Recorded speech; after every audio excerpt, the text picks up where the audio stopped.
Brian De Palma, alongside his contemporaries Francis Ford Coppola and Martin Scorsese, is considered a veteran of the gangster movie genre, with Coppola cementing his status as a legend with the Godfather films, and Scorsese blessing us with stone-cold classics like Goodfellas and Casino.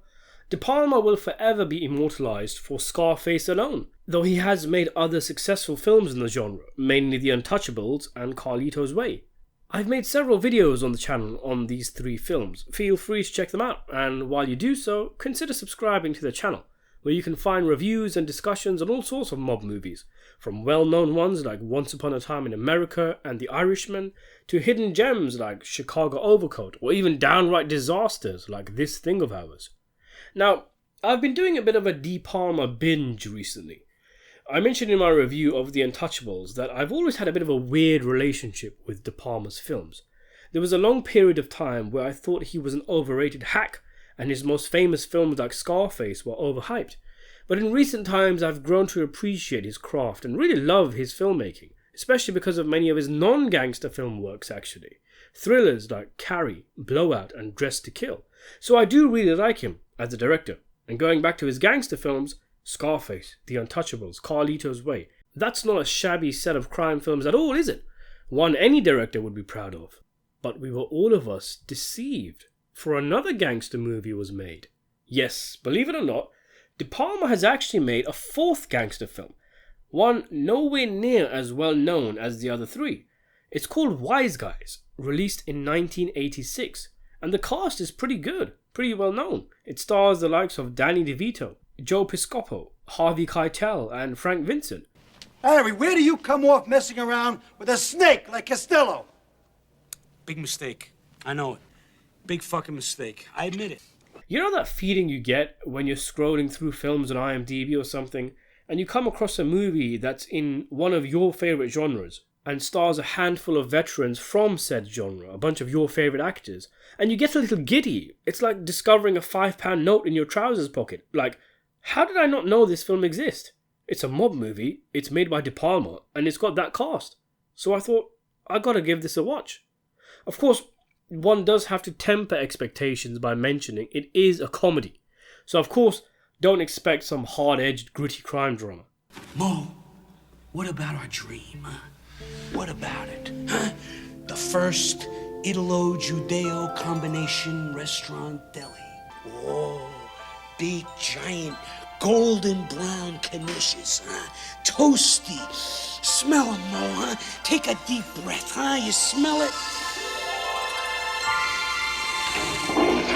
It's the guy in the next stall, Harry. I'm getting out of here. Rather, it's a silly farce that happens to be set within the confines of the gangster genre.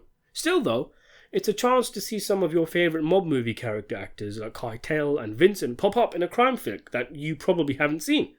Interestingly, it's because of this movie that Martin Scorsese had to change the name of Goodfellas from what it was originally called, Wise Guy, which is what the book it's based off is called. A shame really. Wise Guy is the perfect name for that film. If there's ever a movie that should be called Wise Guy, a film that really encapsulates the feeling of what it means to be a mafioso, a peek into the life of This Thing of Ours, it's Goodfellas. And I remember being miffed to learn that there was a perfect name for the movie that the filmmakers had to change. Not least because it had to be changed because of a harmless little trifle. Speaking of Scorsese, isn't that his mom and dad in the birthday party scene? DeVito and Piscopo play Harry Valentini and Mo Dickstein. You're exactly what I'm looking for, dickface. Frankie, the name's Dick Steen. Make yourself available this afternoon, dickhead. Two low-level grunts who do work for mob boss Anthony Costello, played by veteran Oh It's That Guy actor Dan Hedaya. They're both treated as bumbling bums, given embarrassingly meager work like picking up the Don's groceries or doing his dry cleaning, much to the humour of the other gangsters. Mr. Costello, you forgot about me and Mo. I never forget about you and Mo, Harry. I always have plenty for you to do. Here. It's your grocery list and your dry cleaning. Yeah. You don't think that I'm gonna trust these other gavones with that? Costello even has Harry go and start his car for him, a seemingly simple task which actually turns into one of the movie's most tense scenes, as the other wise guys take bets on when exactly the car will blow up, whether it's when Harry opens the door or puts the key in the ignition, whatever. And blow up it indeed does, a few seconds after Harry gets out of the car, showing just how little the Don thinks of him, if he's essentially to act as a food taster to see if the boss's car isn't wired with a bomb, or if the Don himself had the car strapped just to get rid of a useless subordinate. Harry has the more scheming mind between the two, and when the boss has the duo place a bet on a horse that's a surefire flop, Harry gets the idea to place the bet on a different horse that's more likely to win. What's the harm? The boss is going to lose anyway, as he always does, and if the duo's horse wins, they can make off with the cash and disappear to start the Judea-Italian restaurant that they dream of starting. But the horse they bet on doesn't win, and their harebrained scheme is exposed, leading to a pair of rather intense torture scenes for the kind of film this is. I truly believe there may be another way out of this than the usual violent approach.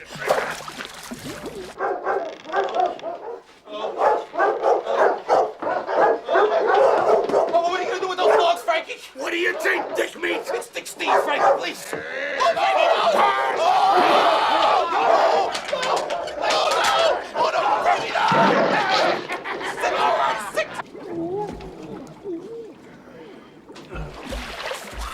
Costello wants to know whose idea it was, but neither gives the other up, and rather than simply kill them, the boss allows them to live, on the orders, separate orders, that the two best friends must kill each other to prove their loyalty to him. Neither is able to go through with it, bungling their assassination attempts before coming clean with each other and deciding to make a break for it. Harry has an Uncle Mike down in Atlantic City who, unbeknownst to Mo, despises Harry, so Harry wings a fake conversation on the phone with Uncle Mike to calm Mo's nerves and assures him that they can go to Mike, borrow the money needed to pay off Costello, and return to their lives in Jersey. Unfortunately for the duo, neither is aware that Uncle Mike has actually been dead for some time now, so a series of hijinks and wackiness occurs as Harry and Mo are chased around Atlantic City hotels and casinos by the slapstick loudmouth Frank the Fixer, played by Lou Acavano. Micah? I'll kill him! I'll fucking kill him! Are you a guest of the hotel? I'm a guest of your ass! This is where Harvey Keitel comes in, having a few scenes with DeVito, Piscopo and Albano as a former Jersey gangster who's now an owner of successful casino chains, not wanting business ruined with blood spilled at his establishment, making separate deals with the likes of Harry, the Fixer and Costello. Wise Guys is a circus, a quippy little caper that is a decent way to burn off parts of an afternoon. It reminds me of the classic 80s buddy movies like Midnight Run or 48 Hours, though it isn't quite in the same bracket as those films. Again, a major aspect of it is a chance to see wise guy actors do their stuff, and for what it is, it's okay. A 6 out of 10 if you ask me.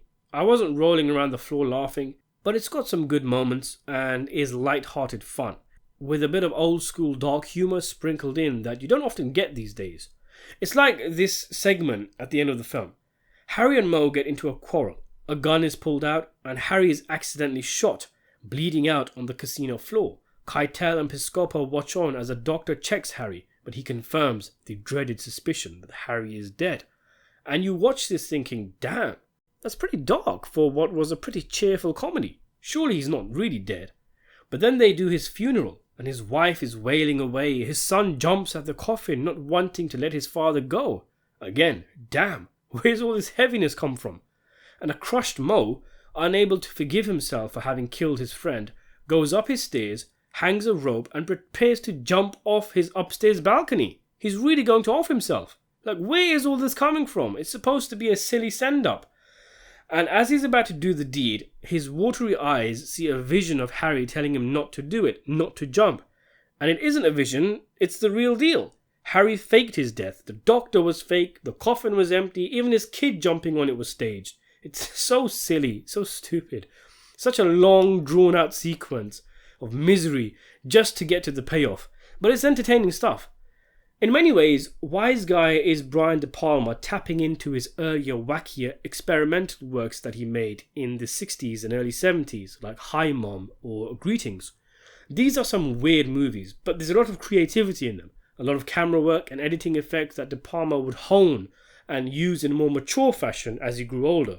But Wise Guys brings some of that stuff back. I think to one particularly good shot where Harry approaches the car he's supposed to turn on, and we get this 360 camera swivel with the footage sped up as all the bystanders scramble to get away and not be in the blast. To be honest, I can't actually believe that De Palma made this after he did Scarface and Body Double.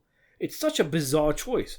So strange that wedged in between Scarface, Body Double and The Untouchables, that there's this silly little comedy sitting in his filmography. I love it. I love that he did it. It's so weird. You would think he'd be at the peak of both his creative and negotiating power, and instead of making some grand, ambitious film, he settles on Wise Guys, and this is just a few years after Scarface. Although it is easy to look back and say De Palma was in a good place, in actuality, since Body Double was a commercial flop, he probably didn't have the freedom to do whatever he wanted at the time. De Palma has dabbled here and there in different genres. He's no stranger to doing this. He did a war movie with Casualties of War, for instance. And we don't need to ponder on what a screwball De Palma comedy would look like, because here it is. And it's not bad. It's not De Palma's finest outing, but Danny DeVito is manic and fun to watch, and the film provides a few chuckles, all coated in a Wise Guy trench coat and fedora feel. Interestingly, a rough cut of the film was screened to legendary director Billy Wilder, who was asked his opinion on it, and he said, "It's a piece of shit. I can tell you how to make it less of a piece of shit, but it will still be a piece of shit." When I learned that, I couldn't help but feel it seemed the perfect kind of project for Wilder himself to have taken on. Seems like his kind of movie. If you're a mob movie fan and you like all these actors, is it worth watching? I don't know, maybe to cross it off your list. But really, Frank Vincent is a glorified extra, and Keitel pops in near the end like he was filming on his lunch break off another film as a favour to De Palma. De Palma apparently regrets making it. In a 2013 interview, he said, "It's not one of my favourites because nobody at the studio ever liked it. It was given a go by one administration and they left, and then another administration came in. It was a bastard child that no one wanted anything to do with. So that was not a pleasant experience. But I liked working with Danny DeVito so much that we managed to soldier through it." And in a later interview he said, "I should have just taken my money and walked, instead of dealing with a studio that didn't want to make the movie." All in all, if it comes on the telly and you're flicking through late at night, it might give you a few laughs, but there's plenty in the genre that did it better. What do you think of Wise Guys? Let me know in the comment section below. Subscribe to the channel, and thanks for watching.